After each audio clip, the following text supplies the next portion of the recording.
특별히 감사할 분들이 참 많은데요. 우리 어제 오늘 앞에서 찬양을 했던 우리 찬양팀은 우리 KM 청년들도 있고 장년들도 있고 또 우리 EM 청년들도 같이 있어요. 제가 이민교회 20년을 다녔지만 이렇게 셋이 어울리는 거는 이것도 기적이거든요.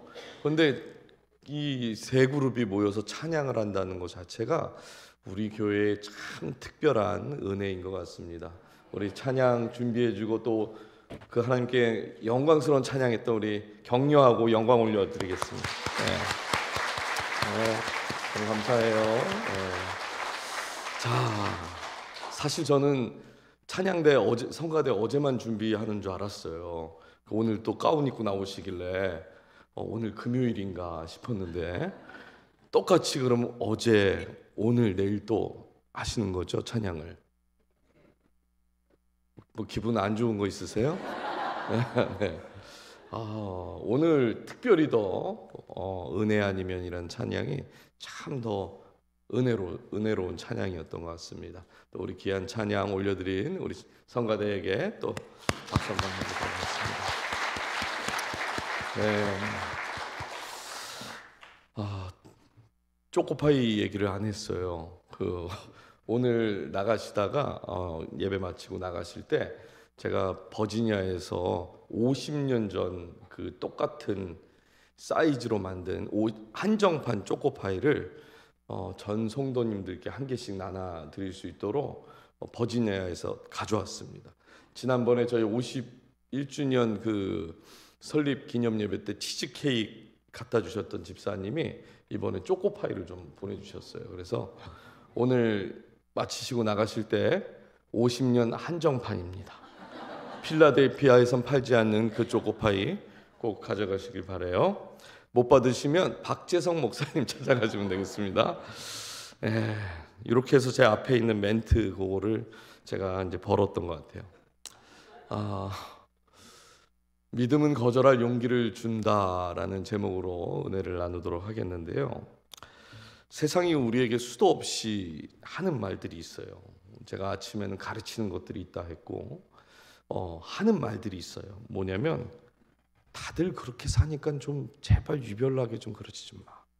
이런 말 혹시 들어보셨나요? 그 상식과 합리와 논리만 맞으면 사실 우리가 이 세상을 그냥 사는 게 크게 불편한 것 같지는 않습니다. 근데 믿음은 때때로 거룩한 노를 해야 할 때가 있어요. 그렇다고 세상의 질서를 무조건 부정하고 뭔가를 하지 말라는 그런 이야기가 아닙니다.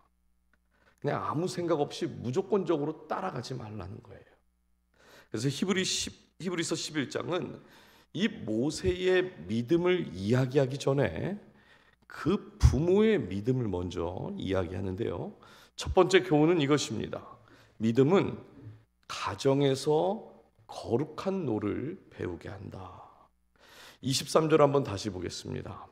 믿음으로 모세가 낳았을 때에 그 부모가 아름다운 아이임을 보고 석 달 동안 숨겨 왕의 명령을 무서워하지 아니하였으니 당시 애굽의 바로는 점점 커지고 있는 그 이스라엘 때문에 골치가 많이 아팠습니다.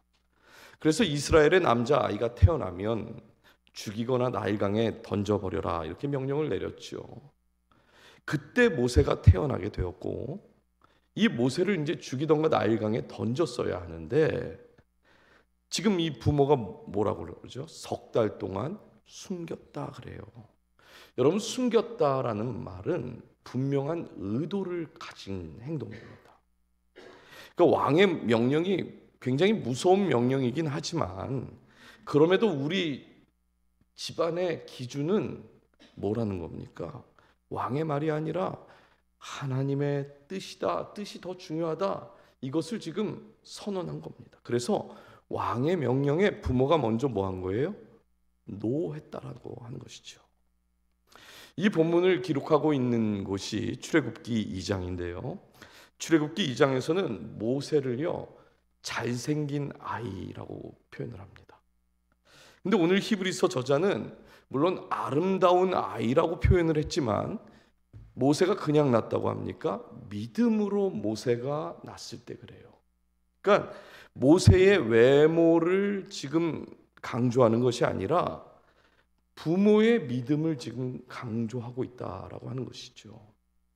여기서 우리가 발견하게 되는 것이 있는데요. 모세의 믿음의 출발은 부모로부터 출발한 것입니다. 그리고 모세가 부모로부터 처음 받은 DNA가 뭐냐면 노라는 DNA라는 것이에요. 이렇게 말씀을 드리는 이유가 있습니다. 모세는 40살이 될 때까지 애굽의 왕자들이 받는 모든 교육을 다 받으면서 왕자로 살 수 있었는데 그것을 어떻게 하죠? 거절해버려요. 25절을 한번 보십시오. 도리어 하나님의 백성과 함께 고난받기를 잠시 죄악의 낯을 누리는 것보다 더 좋아하고, 그러니까 왕자로 살 수 있었는데 그 삶을 거절하고 하나님의 백성들과 함께 고난받기를 기뻐했다. 성경은 이렇게 기록합니다. 오늘 새벽에도 아브라함이 가나안에 들어가서 아들과 그 손주와 함께 정착이 아니라 장막을 치고 살았다고 말씀을 드렸어요. 여러분, 정착하지 않고 장막에서 산 이유가 뭐지요? 믿음 때문인 거잖아요. 믿음. 그러니까 아브라함도 이삭과 야곱에게 뭘 지금 가르쳐 준 겁니까? 세상의 그 방법에 대해서 거절하는 방법을 가르친 거예요. 마찬가지입니다. 바로의 명령에 대해서 노라고 했던 그 부모의 믿음과 용기 때문에 그래서 지금 모세가 생존할 수 있게 된 것이고, 이후에 모세를 통해서 이 출애굽의 역사가 일어날 수 있었던 것, 그 출발이 어디였다라는 거예요? 모세의 부모로부터 시작되었다라고 하는 것이죠. 사실 성경을 보면 성경의 믿음의 사람들을 보면요, 너무나 탁월한 믿음을 가지고 있는 사람들이 많습니다. 특히 도무지 우리가 흉내내기도 어려운 믿음의 사람들이 있는데 저는 모세와 사무엘이라고 생각을 해요. 우리가 지난주일에 사무엘에 대해서 좀 살펴봤죠. 사무엘은 아이를 낳지 못하던 그 한나가 기도로 응답받은 아이입니다. 한나는 사무엘을 낳으면서 나실인으로 서원을 했어요. 그렇다고 태어나자마자 바로 하나님께 바쳤는가? 그건 아닙니다. 젖을 뗄 때까지 한나가 키웠습니다. 아마 그때는 좀 젖을 오랫동안 먹은 것 같아요. 한 3살 정도까지는 키웠던 것 같아요. 그리고 성전에 이제 사무엘을 보냈는데 이 성전에 가서 사무엘을 기르던 사람들이 이제 나타나요. 3사람인데 엘리 대제사장과 홈니와 비느하스가 있습니다. 여러분, 이 3사람은 끝이 어떻게 되죠? 좋지 않게 끝나요. 그렇죠? 그러면 이 3사람이 사무엘에게 좋은 영향을 줬을까요? 아니요, 좋은 영향 받지 못했습니다.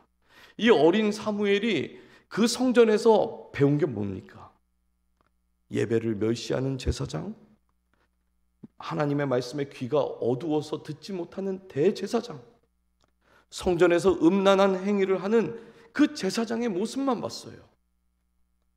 거룩을 보여줘야 할 그 제사장들이 반대로 뭘 보여준 겁니까? 음란하고 죄악 가득한 모습을 사무엘에게 보여준 겁니다. 그렇다면 이 사무엘도 그런 상황과 환경에서 자랐다면 거룩한 삶과 거리가 멀어야 되는 거 아닐까요? 그런데 놀랍게도 성경은 사무엘을 거룩한 사람으로 기록을 해요. 사무엘의 입에서 나오는 그 말이 땅에 떨어지지 않을 정도로 성경은요, 경건한 사람이었다 말합니다. 여러분, 이거야말로 기적인 거예요. 사무엘이 엄마와 같이 있었던 시간은 고작 길어봤자 3년이라니까요. 모세는 어떻습니까?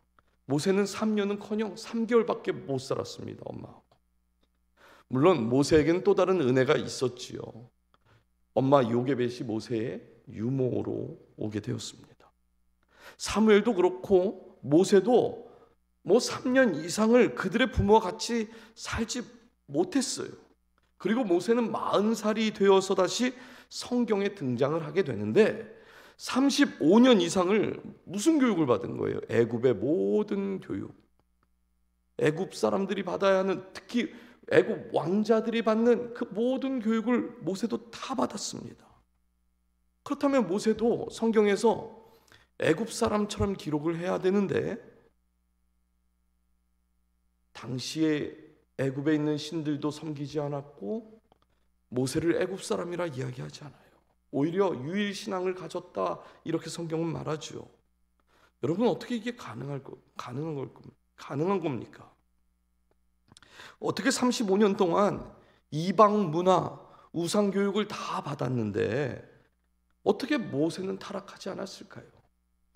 우리에게 신방을 하다 보면 어르신들 중에 일제시대 때 학교를 다니신 권사님이 계세요.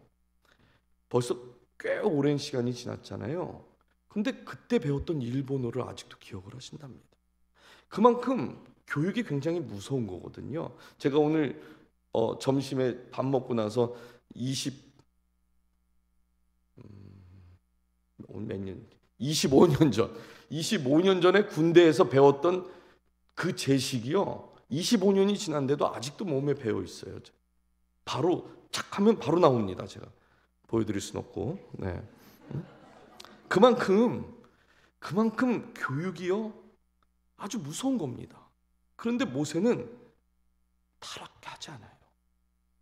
여러분 이것이 바로 믿음이 주는 도전이라고 하는 것입니다. 믿음은 나를 타락시키려고 하는 그 문화에 대해서 거절할 수 있는 그 능력을 가지고 있는 것이에요. 여러분 우리가 성경적 자녀로 키워야 하는데 우리 자녀들의 상황과 환경을 한번 좀 생각해 보십시오. 미국의 1964년에 민권법에서 차별을 금지하는 법이 올라왔어요. 그리고 2003년에는 매사추세츠 그 주법원에서 동성 결혼을 허용하는 판결도 나왔습니다. 요즘 마트에 한번 가보십시오. 화장실 다 남녀 공용이에요. 심지어 아이들 학교에 샤워실도 남녀 공용입니다. 지금 우리 자녀들이 믿음을 가지고 이 세상을 사는 것이 너무나 힘든 세상이라는 거죠. 얼마나 유혹이 많은지 또 모릅니다. 여기 계신 우리 그 어르신들은 아마 자녀들 키울 때 다 힘드셨을 거예요. 그런데 그때는 그래도 미국에요 이 기독교 문화를 인정하던 때였습니다. 그때는. 그래서 먹고 사는 것은 되게 힘들었겠지만 그래도 자녀들 키울 만했던 것 같아요. 근데 요즘 부모들은요 먹고 사는 것은 좀 나아졌는지 모르겠지만 성경적 자녀를 키우는 것은 부모 세대들보다 몇 배는 더 힘들어졌어요. 창피한 이야기지만 요즘 젊은 청년들이요 신학교를 가지 않습니다. 여러분 교회만 지금 문 닫고 있는 것이 아니라 지금 미국 안에도 신학교들이 문을 닫고 있어요. 신학생들이 오지 않아서. 그러니까 우리가 아무리 성경적 자녀로 키우려고 노력을 해도 상황과 환경이 너무 좋지 않은 겁니다. 지금. 제가 버지니아에서 살던 곳이 이제 페어팩스라는 곳인데요. 이 지역이 교육이 좋기로 좀 유명하잖아요. 한국에 몇 년 전에 뭐 스카이 캐슬인가 무슨 그 드라마 때문에 굉장히 유명해졌는데 그 지역에 가면 토마스 제퍼슨 과학고등학교가 있습니다. 그 TJ라고 하는 학교인데 미국에서 고등학교 랭킹이 5위래요. 5위. 예. 우린 도대체 뭘 하면 놀랄지 제가 모르겠어요. 예. 뭘 하면 놀랄까? 네.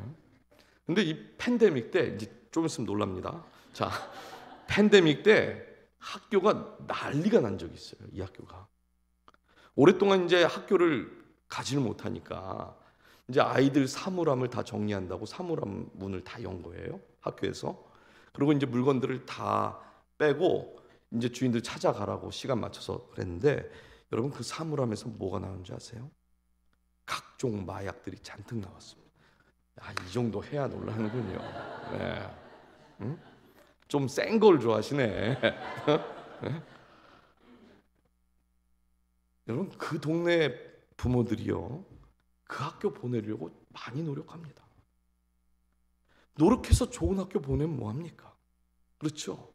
너무나 많은 유혹이 있고 너무나 위험한 상황들이 있는 거예요.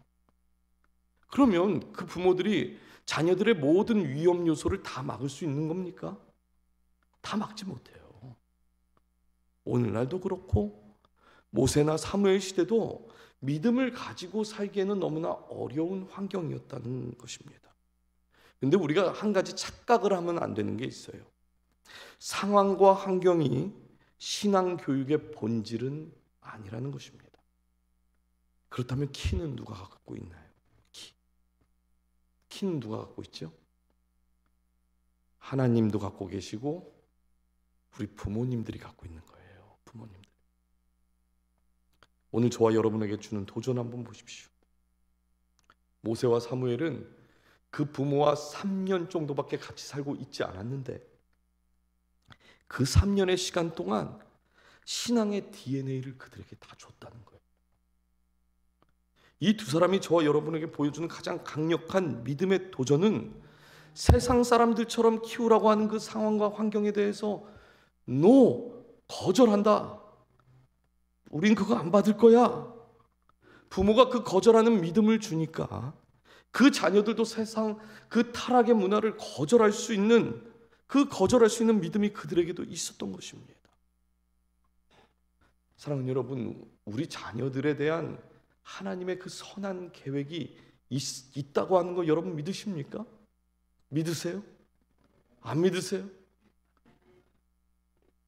하나님께서 그 자녀 그냥 보내신 거 아니에요. 하나님께서 믿을 만한 부모에게 보내신 겁니다. 가장 믿을 만한 부모에게 보내고 계신 거예요. 기대감을 가지고 그 자녀들에 대한 선한 계획을 하나님은 가지고 보내셨어요. 그냥 보내신 게 아니라는 겁니다. 그렇다면 우리 자녀를 타락하게 만들고 불순종하게 만드는 그 세상을 향해서 부모가 노할 수 있어야 되는 거 아닙니까? 그런데 우리가 뭘 가르치고 있는 거예요? 교회 가라, 신앙 가져야 된다 걱정은 하지만 정작 세상을 물려주고 있지는 않습니까? 우리 부모들이 먼저 이 모세의 부모처럼 사무엘의 그 부모처럼 세상을 향하여 노라고 할 수 있는, 우리 자녀들을 타락시키려고 하고 우리 자녀들을 무너뜨리려고 하는 그 문화에 대해서 노라고 먼저 할 수 있는 그런 부모들이 되기를 주님의 이름으로 축복합니다. 두 번째는요, 믿음은 안락한 신분보다 하나님의 이름을 택하게 한다라고 그래요. 24절과 25절 한번 읽어주실까요? 시작.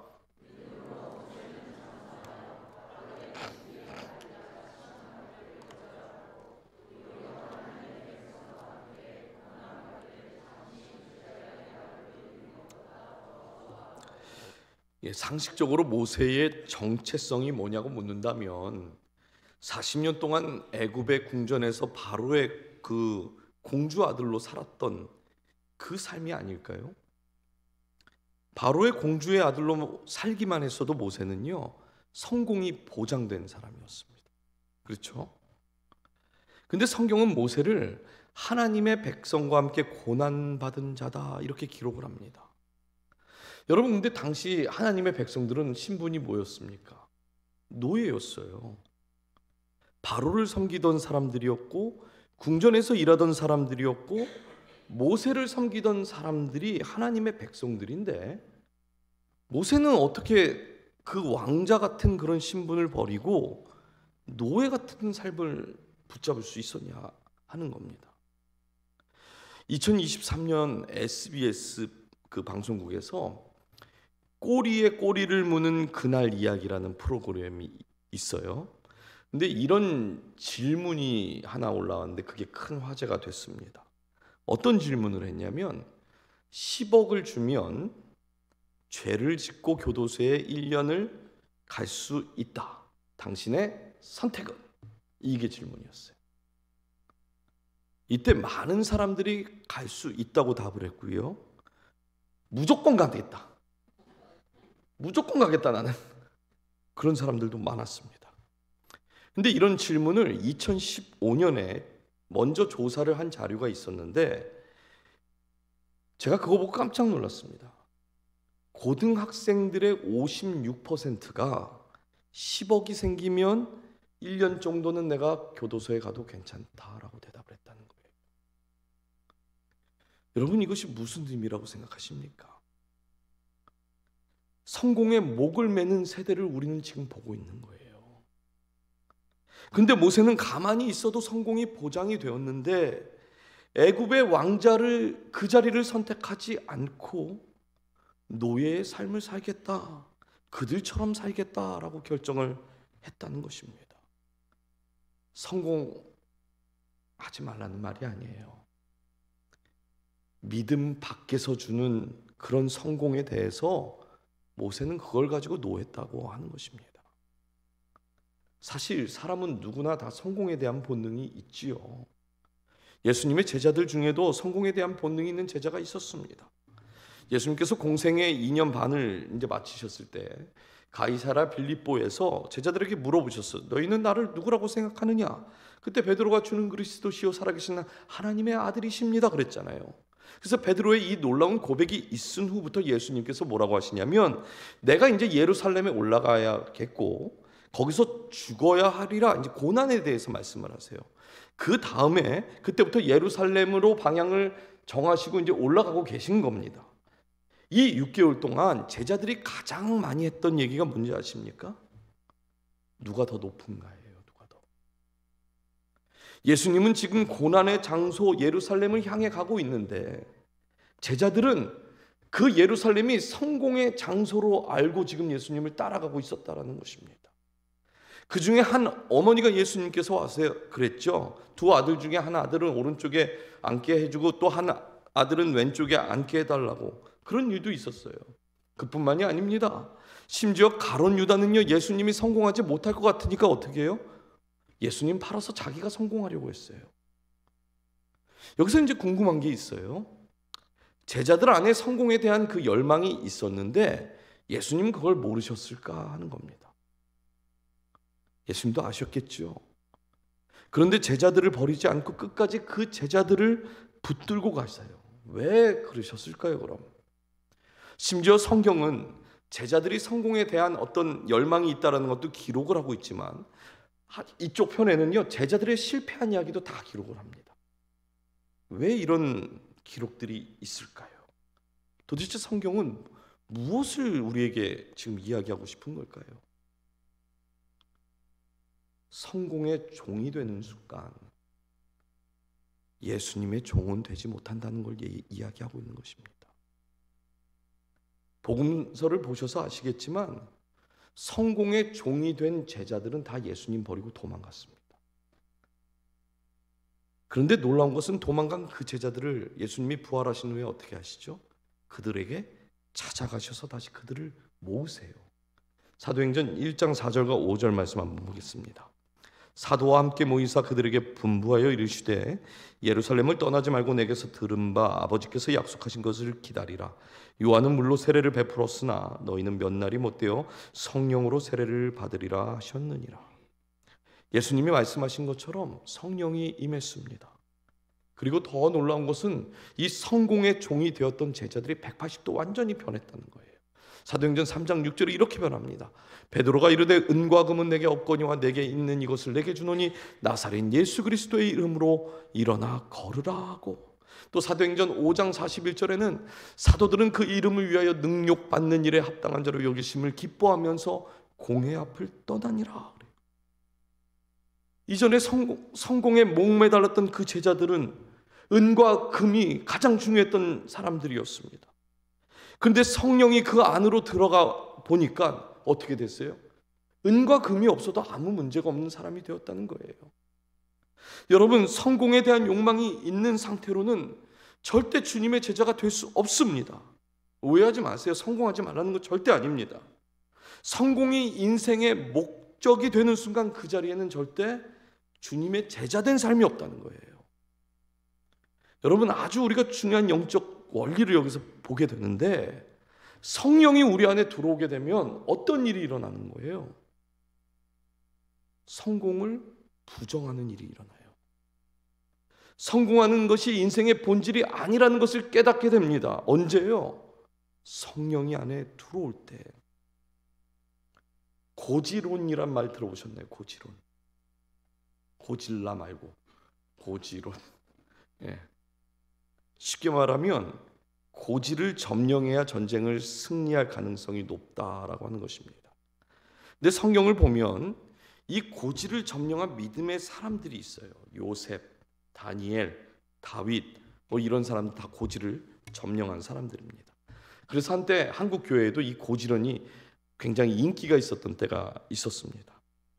얼핏 보면 성경에 분명히 고지를 점령한 사람들이 있으니까 그 고지론이 맞는 것처럼 보여지긴 해요. 그런데 성경을 보면 고지를 점령하기 위해 그 높은 곳으로 올라간 사람은 한 사람도 없습니다. 그러니까 고지가 목적이었던 인물들은 한 사람도 없었던 거예요. 여러분, 요셉이 애굽의 총리가 되고 싶어서 애굽으로 팔려간 겁니까? 요셉 스스로? 아니죠. 그럼 다윗이 왕 되기 위해서 물맷돌 막 연습한 거예요? 아니죠. 그럼 다니엘이 막 페르시아의 총리가 되고 싶어서 나 오늘 사자굴에 좀 뛰어 들어가야겠다고 그런 겁니까? 그것도 아니에요. 우린 다 아니라는 거 압니다. 사실 그들은 성공과는 아무런 상관없이 살았던 사람들입니다. 오직 그들이 욕심냈던 건 무엇이냐? 어떻게 하면 하나님이 무엇을 기뻐하실까? 어떻게 하면 그 하나님이 나와 동행할 수 있을까? 놀라운 건요, 하나님과 동행하면서 살다 보니까 하나님께서 어느 날 나를 거기에 올려놓으신 거예요. 그래서 고지에 올라갔지만 그들은 타락하지 않은 것입니다. 여러분, 성공이 고지인 사람은 세상을 향해서 절대 노라고 할 수가 없어요. 모세처럼 그 세상의 질서를 향해서 나는 노예처럼 살 거야 이렇게 못한다는 거예요. 오직 하나님이 고지가 된 사람만 세상에 노라고 말할 수 있는 것입니다. 우리는 항상 실패할 것에 대한 두려움이 있습니다. 성공이라는 고지를 내려오려고 해도 사실 하나님이 거기다 세워놓으시면 거기 있는 거예요. 내가 부자가 되는 것이 목적이 아니라고 해도 하나님이 부어주시면 물질의 복을 우리가 누리는 것이죠. 무슨 말입니까? 우리가 원하는 그 모든 것 누가 이루어야 된다는 거예요? 하나님이 이루어주셔야 된다는 것입니다. 결국 우리의 고지는 하나님이신 거죠. 그렇죠? 그래서 모세는 내가 이루고 있는 그 고지에서 내려와서 하나님이 그의 삶을 통해서 이루시는 이야기로 흘러갑니다. 이것이 우리가 마지막 나눌 세 번째 교훈인데요. 믿음은 나의 성이 아닌 그분의 이야기로 들어가게 한다라고 하는 것입니다. 26절 보세요. 그리스도를 위하여 받는 수모를 애굽의 모든 보화보다 더 큰 재물로 여겼으니 이는 상 주심을 바라봄이라. 사실 이 말씀을 이해하는 것이 좀 어렵습니다. 왜냐하면 모세와 예수님의 시간차가 1500년 정도 되거든요. 그러면 모세가 예수님 때문에 지금 수모를 받았다고 하는 게 좀 이상하죠, 그렇죠? 그래서 이 말씀은 이렇게 이해를 하면 좋습니다. 모세의 고난은 개인의 고통, 개인의 고난이 아니라 그리스도께 이어질 큰 그림을 위한 고난이었다. 그래서 그 큰 그림 때문에 앞에 있는 상을 바라보면서 버티고 그 길을 선택한 거다 하는 것입니다. 성경의 모든 약속들이요, 한 번에 이루어지지가 않아요. 아브라함에게 주신 그 약속이 모세 때 민족을 이뤘고 다시 여호수아 때에 가서야 땅을 얻게 됩니다. 그렇죠? 만약 모세가요 성공을 붙잡았더라면 출애굽의 이야기가 우리가 아는 이야기가 아니었을 수도 있습니다. 근데 모세의 거룩한 거절이 있었기 때문에 백성이 가나안으로 향하게 된 것이고 그 역사 속에서 결국 메시아의 길이 열리게 된 것이에요. 이것이 그리스도를 위한 수모라고 하는 의미인 것입니다. 우리는 종종 자녀들에게 이런 이야기를 좀 하죠. 사람은 큰 그림을 좀 그릴 줄 알아야 된다고. 그렇죠? 대학 원서 넣을 때 바로 앞에 있는 것만 보지 말고 미래를 보고 평생은 아니지만 그래도 즐길 수 있고 보람 있게 할 수 있는 거 그거 선택해 아들. 마음으로는 그렇게 얘기를 해요. 그런데 실상은 그렇게 얘기하기가 참 쉽지가 않습니다. 근데 저는요, 하나님도 우리에게 이런 마음이 아닐까 싶어요. 저와 여러분에게 큰 그림을 하나님은 가지고 계십니다. 그리고 그 하나님의 큰 그림의 핵심은 늘 언제나 똑같아요. 임마누엘 하나님이 우리와 함께 하신다 이거거든요. 우리의 가정에서, 우리의 일터에서, 우리의 관계 속에서, 심지어 고통과 고난의 그런 상황 속에서도 하나님은 우리와 함께 하신다. 이것이 하나님이 우리에게 주시는 가장 큰 그림입니다. 그러면 우리에게 장소도 상황도 환경도 이거 다 상관없는 거 아닙니까?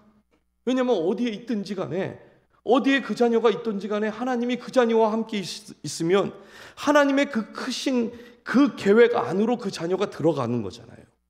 그렇죠? 우리가 고통 중에 있다 할지라도, 고난 중에 있다 할지라도 하나님이 그 고통을 아시고 그 고난 중에 함께 계시면 하나님의 그 계획 안에 들어가 있는 이야기라는 거예요. 그렇죠? 그런데 하나님이 나와 함께 하시기 위해서 먼저 필요한 것이 있는데, 그게 바로 세상 방식에 대해서는 너가 노할 수 있어야 된다는 거예요. 노. 그래야 내가 너와 함께 할 수 있다는 것입니다. 오늘 새벽에 아브라함을 통해서 이미 봤잖아요. 갈 바를 알지 못했는데 아브라함 떠났습니다. 확실한 정보보다 더 아브라함에게 중요했던 것은 확실한 동행이었잖아요. 그 동행 때문에 하나님은 아브라함과 함께 가실 것을 아브라함은 알았던 거예요. 그래서 갈 바를 알지 못해도 갈 수가 있었습니다. 여러분, 참 놀라운 건 뭐냐면 아브라함의 삶을 쭉 보잖아요. 근데 아브라함이 항상 잘한 게 아니에요. 때로는 아내를 누이라고 속이기도 하고, 때로는 남쪽으로 가지 말라고 그랬는데 남쪽으로 가갖고 헤매기도 하고, 항상 잘했던 건 아닙니다. 그런데 아브라함의 삶을 쭉 보면요, 아브라함의 믿음이 멈추질 않아요. 계속해서 성장을 합니다. 어디까지 성장을 해요? 아브라함이 하나밖에 없는 독자 이삭을 바치던 그 자리까지 성장을 해요. 아브라함이 하루아침에 갑자기 독자 이삭을 바친 게 아니라는 것입니다. 여러분, 하나님께 믿음을 인정받고 믿음의 조상이 된 게 그냥 하루아침에 된 게 아니에요. 세상이 주는 그 성공, 세상이 주는 그 가치관, 세상이 주는 그 복에 대해서 아브라함도 끊임없이 뭐란 겁니까? 노 한 거라는 거죠. 그렇기 때문에 오늘 저와 여러분이 우리의 자녀들이 세상의 방법이 아니라 하나님의 방법으로, 하나님의 그 큰 그림과 계획 속으로 우리 자녀들이 들어가기를 원하신다면 먼저 우리 부모가 노할 수 있어야 되는 거고, 그 자녀들에게 그 노할 수 있는 것을 가르쳐야 하는 거고, 세상 방식으로 살면 하나님 잘 보이지 않는다는 거 말해줘야 하는 것입니다. 그래서 믿음은요, 지금 너가 쌓고 있는 그 성에서 내려오라는 거예요. 빨리 거기서 내려오고 하나님이 그리고 있는 그 큰 계획, 그 큰 그림 안으로, 큰 이야기 속으로 들어와라, 이렇게 초청을 하는 것입니다. 아브라함도 그랬고, 모세도 그랬고, 한나도 그랬고, 사실 믿음의 사람들이 다 그랬어요. 사랑하는 여러분, 모세는요 단지 안 하겠습니다, 못합니다 한 게 아닙니다. 내가 쌓는 그 성에는 답이 없다라는 것을 깨달은 거예요. 나의 왕자로, 애굽의 왕자로 사는 것이 어떻게 작은 일입니까? 큰 일이죠. 누구나 부러워하는 일 아니겠습니까? 그런데 그것보다 더 큰 하나님을 보면 그 자리도 작게 보이는 것이죠. 믿음의 사이즈를 늘려보십시오. 우리 부모가 먼저 큰 그림을 좀 그리고 있어야 되지 않겠습니까? 자녀들이 지금 이렇게 떠난 자녀들이 있으시잖아요. 한번 전화 한번 하셔서 한번 이렇게 말씀해 보세요. 아들, 하나님께서 큰 그림을 그리고 있는 거 알지? 그 그림 안으로 너 들어올 거야. 네. 요즘 너 뭐 하고 다녀? 이렇게 하지 마시고, 네. 큰 그림으로 우리 부모된 우리가 초청하는 그런 우리 모두가 되기를 주님의 이름으로 축복합니다. 이제 말씀을 마무리합니다. 여러분, 오늘 여러분은 어떤 선택을 하시기 원하십니까? 내가 여는 그 길에는 큰 답이 없어요. 하나님이 여시는 길에 답이 있습니다. 우리가 지금 말씀으로는 거룩한 거절을 해야 한다, 이게 사실 말처럼 쉽지 않아요. 우리는 참 오랜 시간 동안 모세처럼 애굽의 그런 교육 같은 세상과 타협하는 교육을 이미 많이 받았죠. 사실 그런 교육 속에 있는, 또 그런 일터에 있는 그런 우리가 신앙을 가지고 믿음을 가지는 것 자체가 쉽지 않은 세상을 우리는 살아가고 있습니다. 그렇기 때문에 더 믿음으로 우리가 살아야 되고, 그렇기 때문에 우리 교회가 더 믿음으로 하나가 되어야 돼요. 우리 잠깐 한눈 팔면요, 우리 자녀들 다 뺏어갑니다, 세상이. 우리는 늘 좋은 것을 주고 싶은데 우리 자녀가 아직 내가 쌓은 그 성이 더 좋고 크다고 보이니까 부모가 가장 주고 싶은 가장 좋은 것을 주려고 해도 우리 자녀들의 눈에서 그게 아직 안 보이잖아요. 그렇죠? 제발 부탁입니다. 앞으로는 우리 교회는 절대 아이들 보는 앞에서는요, 큰 소리도 치지 말아야 돼요. 항상 웃으세요. 아유, 큰 그림 지나간다고. 그 자녀들 축복하십시오. 그 자녀들, 우리 요즘에 저희 예배보다 EM 예배가 더 늦게 끝나는 거 아시죠? 네. 쟤들은 왜 이렇게 늦게 끝나서 오는 거야가 아니라, 아이고 큰 그림들 오고 있다고 지금. 네. 그 자녀들 마음껏 축복해 주세요. 하나님이 그 자녀들에 대한 큰 그림을 가지고 계십니다. 계산과 이익과 눈에 보이는 것이 아니라 우리를 넉넉히 하게 하시는, 이기게 하시는 그 주님을 붙드셨으면 좋겠어요. 그 믿음으로 우리 가정과 교회, 우리 다음 세대가 정말 우리 교회를 통해서 세대를 바꾸는, 세대를 변화시키는 그런 자녀가 왜 여기서는 못 나오는 겁니까? 큰 그림 그리십시오. 큰 그림 그리세요. 나중에 우리가 사인 해달라고 부탁해야 할 그 자녀가 이 안에 있을지도 몰라요. 네. 그 자녀에게 꿈을 주십시오. 하나님의 그 꿈을 전하시는 우리 모든 부모님들 되시길 주님의 이름으로 축복합니다.